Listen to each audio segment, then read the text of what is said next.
diri.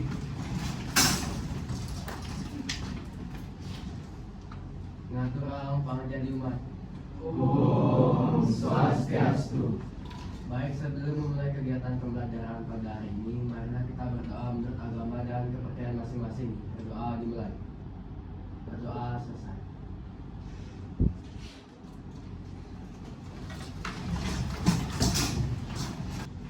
Baik, selamat pagi adik-adik semuanya. Assalamualaikum warahmatullahi wabarakatuh. Selamat pagi.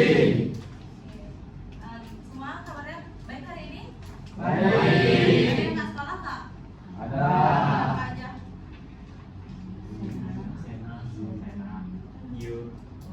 Sudah siap buat ikuti pelajaran hari ini? Jadi pada hari ini aku bakal masih kalian materi yang berkaitan dengan cara belajar yang efektif. Di mana pembahasan materi yang bakal ibu jelasin itu ada 6. Yang pertama itu tentang pengertian belajar. Yang kedua ada cara belajar yang efektif dan efisien. Yang ketiga hal yang mendukung dalam pembelajaran efektif.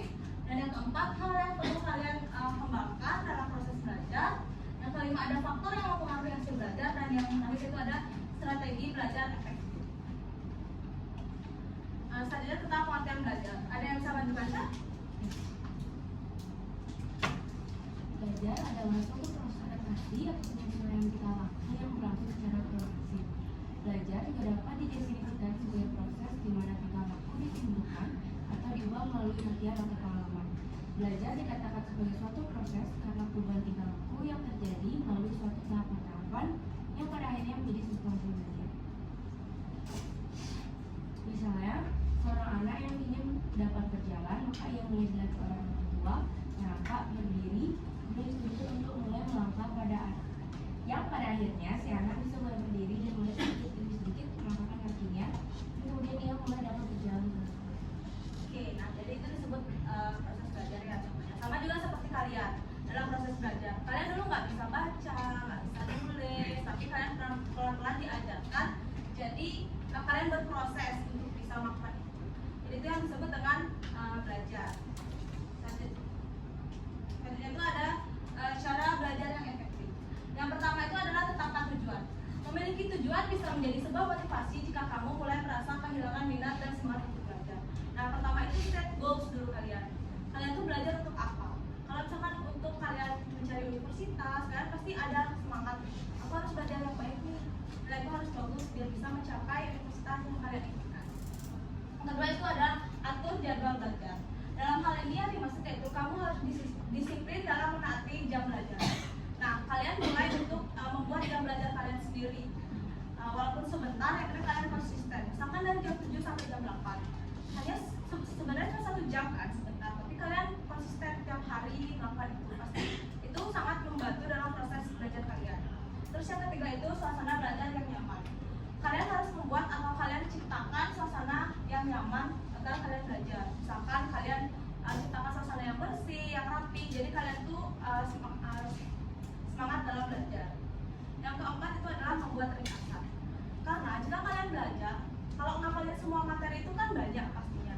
Jadi kalian mulailah buat ringkasan dalam buku catatan kecil kalian. Buat ringkasan sesuai dengan bahasa kalian sendiri. Jadi kalian bakal lebih mudah buat mengingat materi yang kalian pelajari. Yang kelima itu adalah buat akronim. Nah, kalian bisa membuat singkatan sendiri yang mempermudah pembelajaran Anda. Tahu nggak contoh akronim? Kalian tahu? Ya, boleh. Contohnya kayak adiksi, apa, gimana, siapa, kenapa, dan bagaimana. Nah, itu juga bisa jadi. Tapi contoh akronim yang lain itu bisa kayak misalkan kalian mau hafal nama planet seperti Mefu, Bu, Mayu, Saunep, Merkurius, Venus, Bumi, Mars. Jadi kalian tuh kayak ciptakan singkat-singkatan kalian sendiri biar kalian tuh lebih mudah buat menghafalnya. Terus pahami bukan menghafal. Nah ini satu hal yang penting ya. Kadang tuh kalian kan kayak cuma menghafal aja, tapi kalian nggak benar-benar memahami isi dari apa yang kalian baca. Jadi kalian tuh nggak harus terpaku selalu sama textbook. Jadi kalian bisa benar-benar ambil pokok-pokoknya aja. Jadi kalian bisa lebih mengingatnya.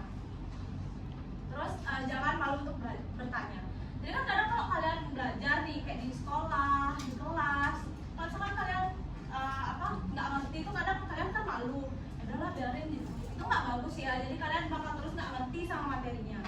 Jadi kalian kalau misalkan ada yang kurang paham, nggak apa-apa kalau angkat tangan tanya, Bu bisa ulangi nggak, jelasin. Kalau misalkan Pak bisa ulangi nggak, jelasin gitu. Jadi anak-anak juga kalau misalkan malu kan tanya sama guru, tanya sama temennya yang lebih bisa, boleh nggak bantu ajarin.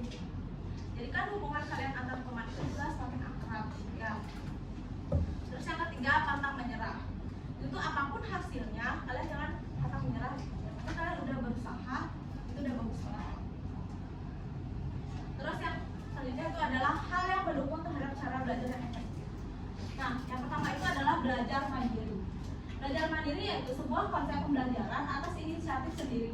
Cara ini adalah cara paling efektif untuk belajar sehingga kita akan terus mengingatnya. Cuman kadang belajar mandiri ini paling susah diterapkan, benar nggak? Kadang kalian suka nunda, males banget, ya dulu belajar. Ada nggak yang belajar tuh sampai disuruh belajar dulu dong? Ada nggak? Kalau nggak disuruh nggak belajar, ada kayak gitu?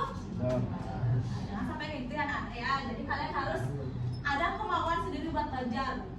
Lu harus belajar nih, itu pasti jauh lebih baik kok. Jadi kalian belajarnya tuh nggak penuh paksaan. Yang kedua itu ada media belajar. Nah sekarang media belajar yang bisa kalian guna itu udah banyak banget ya. Mulai dari internet, buku, majalah, komik pun bahkan bisa juga dari video atau film yang ada di internet. Jadi udah sangat mempermudah kalian di zaman sekarang ini. Terus yang ketiga itu ada strategi atau cara belajar. Kalian ciptain strategi belajar kalian yang efektif untuk mencapai prestasi belajar yang ingin kalian capai. Terus selanjutnya itu adalah cara-cara belajar yang efektif itu yang gimana aja sih? Yang pertama itu adalah bertanggung jawab atas diri sendiri. Merupakan tolak ukur sederhana bagaimana Anda sudah berusaha menentukan prioritas waktu dan sumber-sumber terpercaya dalam belajar. Jadi kalian bertanggung jawab sama diri kalian sendiri. Aku harus belajar nih jam segini. Aku harus mempelajari materi ini. Aku besok ulangan, jadi aku mau pelajari ini. Itu yang dimaksud dengan bertanggung jawab dengan diri sendiri. Yang kedua, pusatkan dirimu terhadap nilai dan prinsip yang teguh. Nah, jadi kalian tuh kalau belajar tuh harus fokus gitu. Jangan kalian pikirannya bercabang, mikir yang ini, yang ini, yang ini. Jadi kalian pikirannya kemana-mana. Pasti nggak bakal menyerap ilmunya dengan baik kan. Terus yang selanjutnya, kerjakan dahulu yang mana yang lebih penting. Nah, itu juga kayak tadi bilang. Kalau misalkan kalian mau ujian, mau ulangan besoknya, pelajari dulu materi itu, pelajari dulu tentang pelajaran yang itu. Jadi kalian tahu yang mana nih yang harus diprioritaskan terlebih dahulu. Yang keempat itu, anggap dirimu berada dalam situasi competition. Jadi kalian tuh di sini menganggap tuh aku bersaing gitu. Gimana aku tuh bisa punya nilai yang lebih baik dari temennya, tapi tanpa menjatuhkan temennya yang lain. Terus selanjutnya itu adalah cari solusi yang lebih baik. Nah, misalkan kalau kalian tuh dalam ulangan, terus kalian kayak, nilaiku kok nggak naik-naik ya, nilaiku kok masih kayak remedi dan sebagainya. Kalian cari solusi. Misalkan cara belajar kalian tuh yang diubah, cara belajar mana yang kalian lebih senangi, itu yang dijalankan. Yang keenam itu tantang dirimu sendiri secara berkesinambungan. Nah, maksudnya di sini kalian jangan mudah puas. Misalkan udah dapat nilai, aku udah nggak remedi, kalian udah puas, nggak push lagi dirimu. Harus bisa nilainya minggu depan harus lebih baik gitu ya. Terus selanjutnya adalah faktor-faktor yang mempengaruhi hasil belajar. Faktor-faktor yang mempengaruhi hasil belajar itu ada dua, mana ada kondisi internal dan kondisi eksternal. Nah, yang pertama itu adalah fisik atau jasmaniah yang ada di kondisi internal. Nah, maksudnya di sini itu adalah kalian tuh belajar harus memiliki kondisi yang sehat.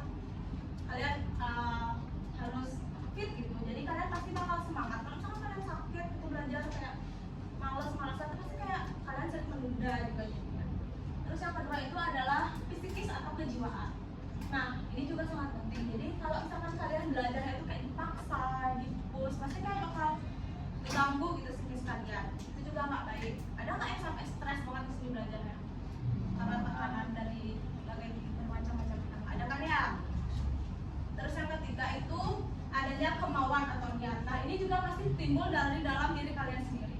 Kayak yang udah ibu tadi bilang, jangan sampai ada paksaan gitu kalian belajar. Kalau misalkan kalian belajar atas kemauan sendiri, pasti kalian senang. Terus yang selanjutnya adalah minat dan motivasi. Nah, itu juga penting. Jadi itu harus kalian sendiri yang atur karena itu berasal dari diri kalian sendiri. Yang kedua itu adalah kondisi eksternal. Nah, ini kondisi dari dalam luar diri kalian. Di mana itu adalah sarana dan prasarana dan lingkungan sekitar kalian. Di mana sarana prasarana yang kalian miliki, itu kalian ciptakan, buat suasana belajar yang kalian sukai, dan yang selanjutnya itu adalah lingkungan sekitar. Coba ya kalau anak-anak semuanya pilih lingkungan yang rajin, pasti kita ikut rajin juga jadinya. Coba kalau kamu pilih lingkungan yang kayak maaf ya, merokok, pergaulannya bolos, kalian pasti bakal ikut kayak gitu. Jadi kalian juga harus pilih-pilih gitu dalam berteman, dalam bergaul. Selanjutnya yaitu ada strategi belajar yang efektif. Nah, yang pertama itu kalian bisa memulai dari siapkan buku-buku materi yang akan dipelajari. Dalam artian kalau misalnya kalian besok ulangan apa atau besok ada pelajaran apa di sekolah, siapin dulu buku-buku itu, pelajari buat materi besok yang akan kalian dapatkan di sekolah. Yang kedua, mulailah pelajari buku tersebut dengan baik. Jangan terlalu lama membaca, selagi dan istirahat sebentar. Nah, kadang kalian tuh kan kayak kalau misalnya kalian baca terus pasti bakal ngantuk kan? Ngantuk kan, terus bosan juga. Nah, jadi kalian tuh perlu juga jam 5 dimulai. kalian itu perlu juga istirahat. Tapi jangan kebablasan istirahatnya. Terus istirahatnya HP sampai lupa belajar, itu juga nggak baik ya. Terus pahami setiap alinea materi yang dibaca. Nah, itulah yang Ibu bilang tadi. Pahami, bukan hanya membaca, tapi kalian benar-benar pahami, serap ya. Terus yang kelima itu catat hal-hal yang penting dalam buku Anda serta kerjakan latihan-latihan soal. Kerjain latihan-latihan soal di buku kalian sendiri. Kalau misalnya kalian lupa, kalian bisa lihat lagi, baca ulang lagi. Terus yang ketujuh itu aktif dalam bertanya yang berkaitan dengan materi pembelajaran dengan guru dan juga teman kelas. Ini kan udah Ibu sampaikan ya. Dan yang terakhir itu upayakan kelompok belajar kecil yang aktif. Nah, misalkan kalian nih bosan nih belajarnya kayak gitu aja, kalian punya teman di kelas, boleh yuk kerja kelompok bareng yuk, belajar bareng yuk, kayak gitu di rumah siapa, itu pasti kayak seru gitu, kalian dapat belajar tapi dapat juga main sama temannya. Nah, jadi segitu aja tentang pemaparan materi yang tadi. Jadi apa yang bisa kalian serap dari pemaparan buku tadi?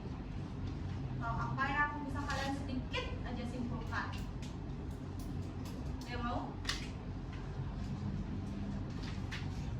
Ya, baik. Jadi izinkan saya.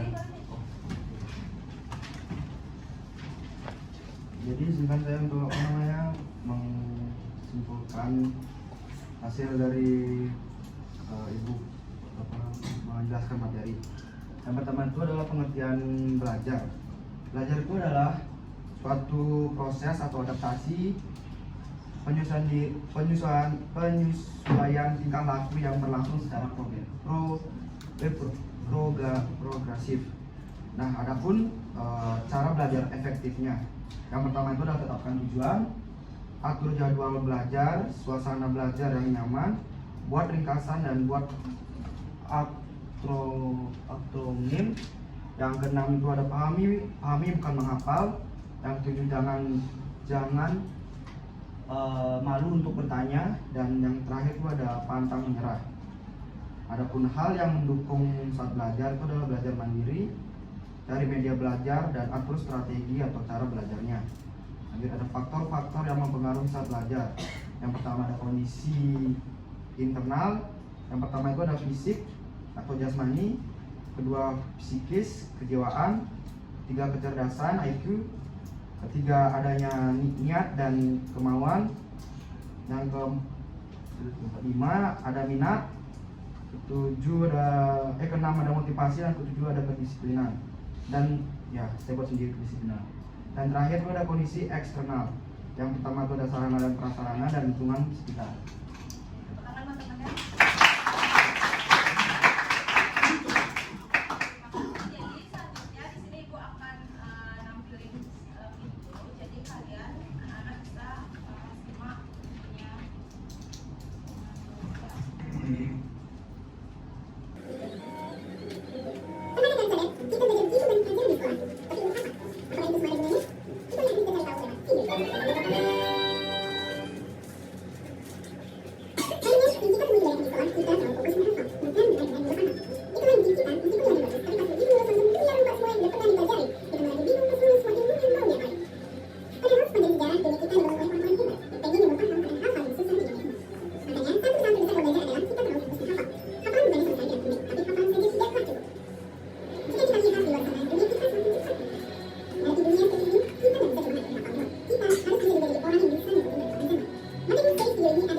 Ayo kita telusuri dasar-dasar ilmu ini. Perjalanan kita baru saja dimulai. Oke, jadi itu tadi videonya ya. Di situ dijelasin juga gimana asal mula atau awal mulanya pelajaran-pelajaran itu muncul dari nenek moyang kalian. Kayak gitu perjuangan nenek moyang buat mencerdaskan kalian. Jadi kalian udah dikasih keenakan, jadi kalian harus semangat buat belajar. Ada nggak yang mau memberi kesimpulan sedikit dari yang tadi? Oke, kamu boleh berdiri. Kesimpulannya adalah tidak apa jika kita itu tidak tahu tentang sesuatu, karena itu adalah awal dari segalanya. Dan jika kita tidak tahu tersebut, kita harus mencari apa yang kita tidak tahu tersebut, meskipun itu harus dari dasaran terlebih dahulu, sehingga kita benar-benar memahami hal tersebut. Lalu kita juga perlu mempelajari dan memahami lebih dalam apa yang kita sebenarnya suka, yaitu matematika, filsafat, astronomi, dan lain sebagainya. Dan juga tidak kalah pentingnya adalah kita juga harus bekerja sama dengan orang lain agar kita bisa membangun relasi. Tepuk tangan untuk teman-teman. Karena tadi kalian udah lihat video, pasti kalian ada yang capek kan karena matanya terus lihat ke layar. Ada yang mau ice breaking nggak? Mau dikasih ice breaking nggak? Mau atau enggak? Semangat nggak? Oke, jadi kita untuk istirahat sebentar, kita ice breaking ya. Di sini kalian bisa berdiri.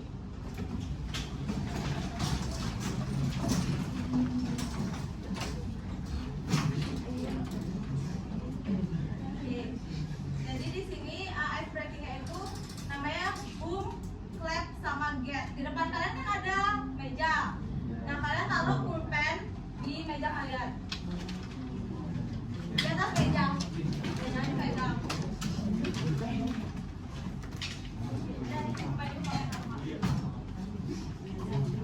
Jadi itu namanya boom, clap, sama get. Apa namanya? Oke, kalau ibu bilang boom, kalian tepuk meja kalian. Tapi jangan keras-keras ya. Kayak kalau ibu bilang clap, tepuk tangan. Kalau ibu bilang get, ambil. Paham? Paham? Bukan aja basic ya. Oke, udah paham semuanya? Mau kita praktekin nggak? 1, 2, 3, boom. Boom, boom, clap, clap, boom, boom, clap, boom, clap, boom, clap, clap, clap, get. Oke, lebih cepat lagi ya. Kita ulangi sekali lagi. Udah siap? 1, 2, 3, boom, boom, boom, clap, clap, clap, boom, boom, boom, boom, clap, clap, clap, boom, boom, boom, clap, clap, clap, boom, boom, boom, clap, boom, clap, boom, clap, get.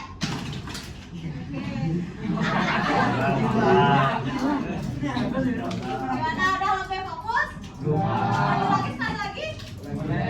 Kita bantu sama temennya. Ada yang mau bantu temennya?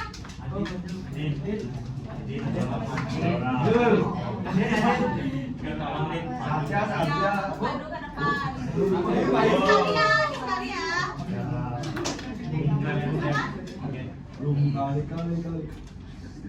Yang lain dengerin temennya.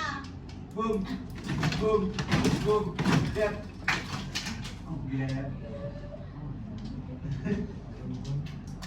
Boom, boom, clap, clap, clap, clap, boom, clap, clap, boom, clap, boom, boom, clap, clap, get.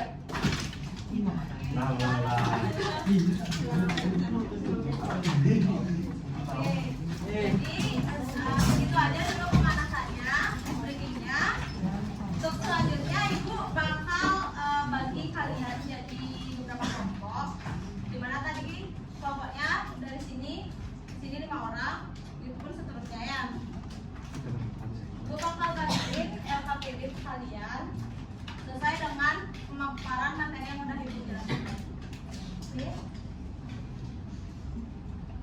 Udah tahu kan tadi kelompoknya siapa aja? Nanti tulis sama kelompoknya sama kalian kelompok berapa ya?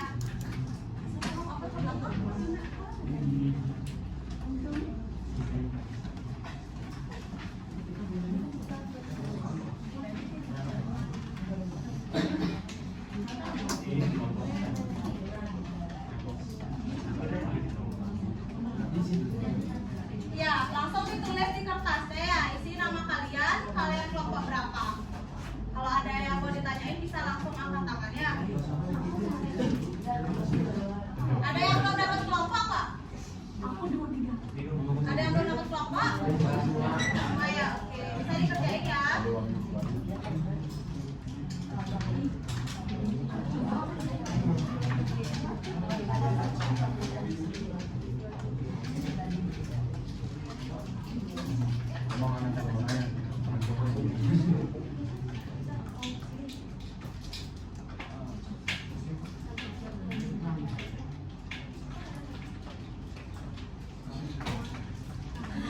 Semuanya.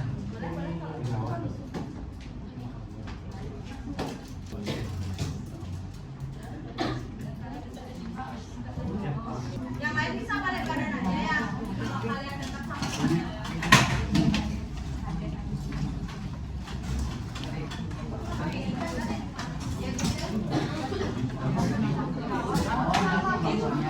Kerjainnya jangan ribet ya anak-anak.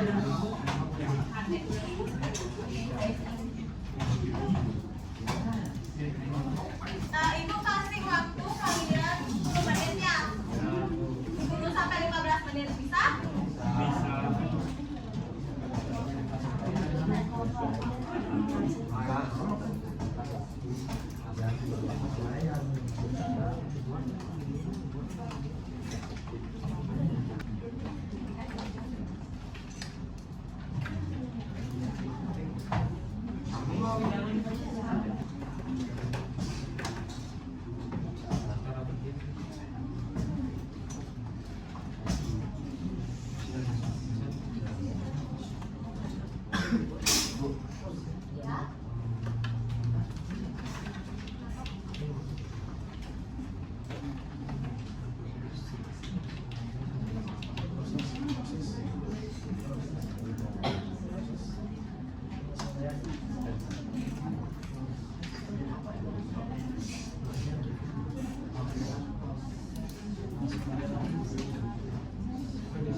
kita ya.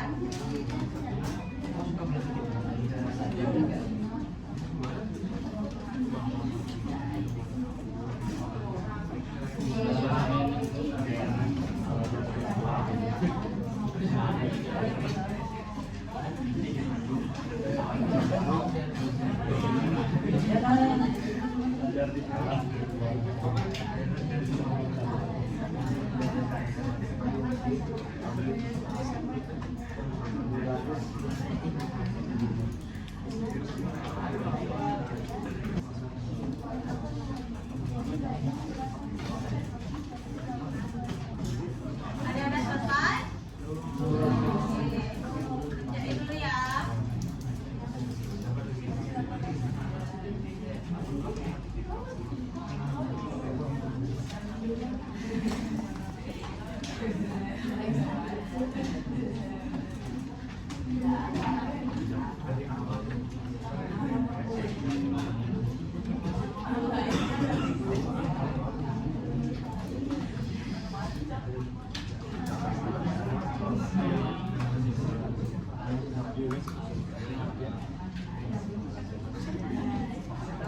Yang lain bantu temannya berpikir ya.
Anak-anak ada yang selesai?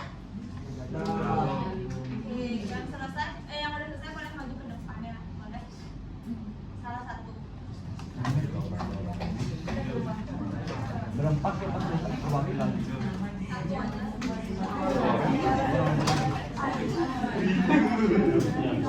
Oh yang dibilang Mas.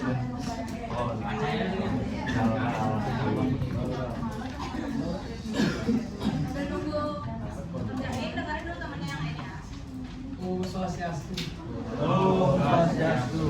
Dengan teman-teman saya izin menyampaikan hasil diskusi jawaban kelompok kami. Yang anggota kelompok kami yang pertama ada Deren Hans Jaya, absen 3, Idolakum Uga Emia Panda Tanaya, absen 5, Cindy Kurnia Renar, absen 11, Madya Samana Mawira, absen 22, dan Dwi Kamarata nomor absen 32. Soal yang pertama adalah apa yang dimaksud dengan belajar. Belajar adalah proses tingkah laku yang menimbulkan perubahan melalui latihan. Yang kedua, apa saja faktor-faktor yang mempengaruhi hasil belajar dan juga jelaskan. Yang pertama adalah faktor internal, di mana ada fisik, psikis atau kejiwaan, kecerdasan atau IQ, niat, minat, dan motivasi. Yang selanjutnya adalah faktor eksternal, di mana ada sarana prasarana dan lingkungan sekitar. Yang ketiga adalah cara belajar mana yang sesuai dengan kelompok Anda. Jadi kelompok kami memilih cara belajar audio dan visual. Yang keempat, berikan kesimpulan terkait pemaparan materi yang telah dijelaskan. Jadi kesimpulannya adalah belajar itu harus dengan niat dan belajar harus dimulai dari dasarnya. Jangan malu jika belum mengerti. Juga tidak apa jika mengulangi lagi dari awal asalkan kita mengerti semuanya materi. Bagus sekali, ada ketangan temennya.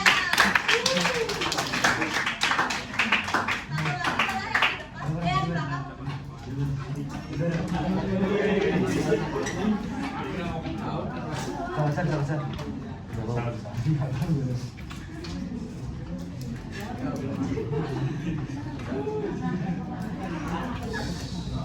dengerin temennya ya. Oh, kelas 1. Ini dari kelompok 6 Pramuda saya cuma anak anggota kawan terdapat Kumaku Isma Wirawan 16 Made Bayu Aceh Putra Jaya saya di 1 dan Made Bayu Sonyana ini usul nomor 1. Apa yang maksud dengan belajar? Belajar adalah suatu proses adaptasi atau penyesuaian tingkah laku yang berlangsung secara progresif. Apa saja faktor-faktor yang mempengaruhi hasil belajar? Menjelaskan. Faktor internal adalah faktor dari diri kita sendiri, di mana kita harus mempunyai integritas fisik, kecerdasan, dan motivasi. Faktor eksternal adalah di mana kondisi prasarana dan kondisi di lingkungan sekitar. Selanjutnya, Ya, cara belajar mana yang sesuai dengan kelompok Anda? Cara belajar yang kita sukai menurut pendapat masing-masing dari kelompok kami adalah belajar dengan mandiri sambil mendengarkan lagu, belajar di luar, atau yang dimaksud belajar dari daerah alam. alam ya. Oke, lanjut. 4. Berikan kesimpulan terakhir pemaparan materi yang telah dijelaskan. Kesimpulan yang kita dapatkan, yang pertama, pahamilah materi-materi yang diberikan, bukan hanya menghafal. Oke, yang kedua. Karena kalau kita menghafal pasti akan lupa, tidak seperti kalau kita memahami materinya. Oke, tepuk tangan. Kasih buat tadi anak-anak yang udah maju ke depan. Selanjutnya kalau udah semua selesai ngerjain LKPD-nya, yang udah boleh dikumpul ya. Bisa dioper ke depan.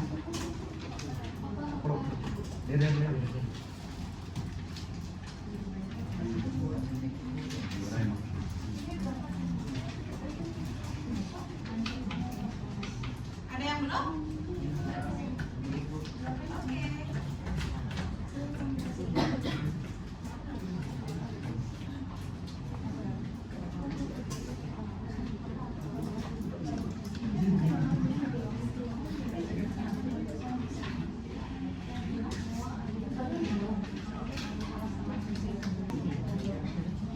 Udah selesai? Nanti kita semuanya kumpul. Ada yang belum kumpul? Semua ya. Oke, karena kalian semua udah kumpul, terus tadi udah ada yang ke depan juga buat menyampaikan. Jadi, ucapkan terima kasih banyak ya untuk antusias kalian pada hari ini dalam proses pembelajaran. Semoga apa yang udah Ibu sampaikan tadi itu bisa bermanfaat untuk kalian dan bisa kalian terapkan dalam kehidupan kalian. Ya. Oke, mungkin nanti kita akan ketemu lagi di hari Jumat buat belajar. Nanti Ibu mungkin akan ngasih kalian tentang media sosial ya. Oke, mungkin sekian itu aja. Untuk ketua kelas bisa ditutup pembelajarannya. Berdiri. Silakan ya. Ngaturam para bersantri.